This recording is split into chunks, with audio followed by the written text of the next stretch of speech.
प्रांजल ज्ञान गंगा में आप सभी का स्वागत है। हम संक्षिप्त महाभारत का पाठ कर रहे हैं जिसमें कि वन पर्व चल रहा है।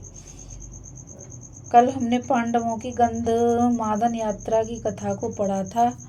आज हम बद्रिकाश्रम की यात्रा को पढ़ेंगे।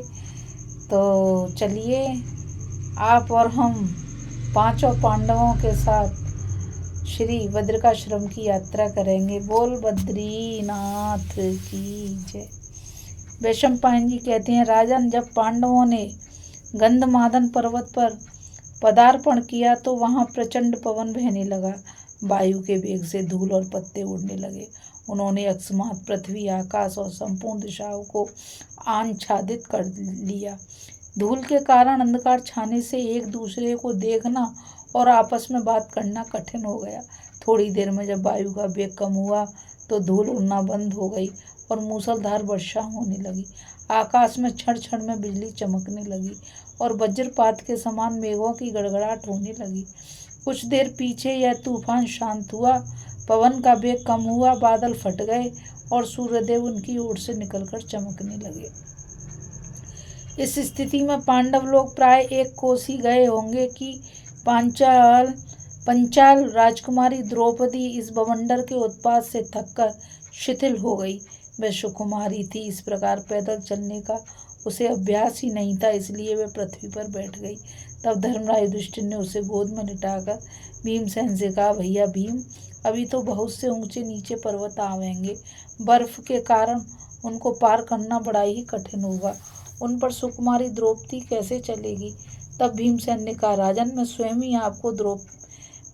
ही आपको द्रौपदी को और नकुल सहदेव को ले चलूंगा, आप चिंता ना करें।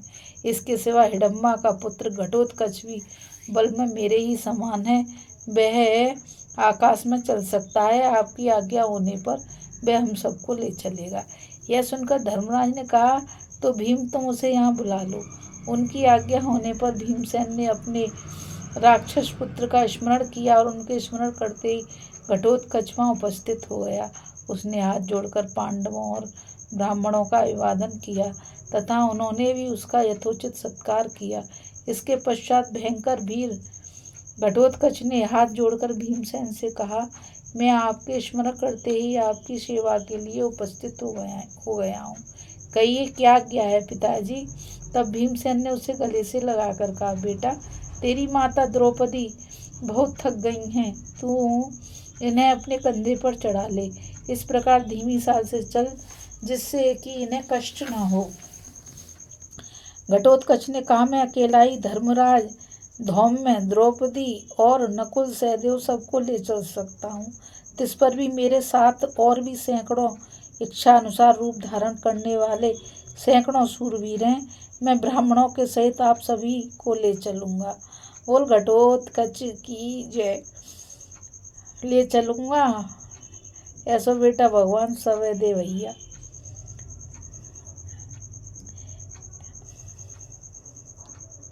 ऐसा कहकर वीर घटोत्कच तो द्रौपदी को लेकर पांडवों के बीच में चलने लगा तथा दूसरे राक्षस पांडवों को ले चले। अतुलित तेजस्वी भगवान लोमश तो अपने तपोबल से स्वयं ही आकाश मार्ग से चलने लगे। उस समय वे दूसरे सूर्य के समान ही जान पड़ते थे।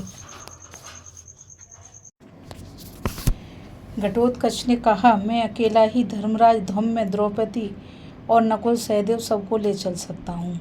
इस पर भी मेरे साथ तो और भी सैकड़ों इच्छानुसार रूप धारण करने वाले सैकड़ों शूरवीर हैं। वे ब्राह्मणों के सहित आप सभी को ले चलेंगे। ऐसा कहकर वीर घटोत्कच तो द्रौपदी को लेकर पांडवों के बीच में चलने लगे तथा दूसरे राक्षस पांडवों को ले चले। अतुलित तेजस्वी भगवान लोमश तो अपने तपोबल से स्वयं ही आकाश मार्ग से चलने लगे थे। उस समय वे दूसरे सूर्य के समान जान पड़ते थे। घटोत्कच की आज्ञा से ब्राह्मणों को भी दूसरे राक्षसों ने कंधों पर चढ़ा लिया। इस प्रकार वे सुरम्य वन और उपवनों को देखते हुए बद्रिकाश्रम की ओर चले। राक्षस तो बहुत तेज चलने वाले थे, इसलिए थोड़ी ही देर में उन्हें बहुत दूर ले गए। मार्ग में जाते हुए उन्होंने म्लेच्छों से बसे हुए उस देश को तथा वहाँ की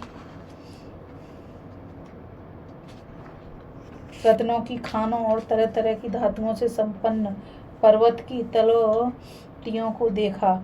उस देश में अनेकों विद्याधर, किन्नर, गंधर्व और किम पुरुष विचर रहे थे तथा जहाँ तहाँ बहुत से बानर, मयूर, चमरी, गाय, रूरू, मृग, शूकर, गवै, भैंसे और लंगूर घूम रहे थे। जगह जगह नदियां भी दिखाई देती थीं। इस प्रकार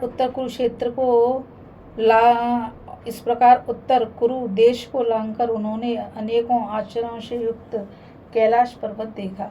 उसके पास ही श्री नर नारायण के आश्रम के दर्शन किए।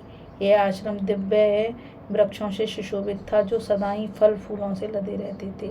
यहाँ उन्होंने उस गोल टहनियों वाली मनोहर बदरी के भी दर्शन किए।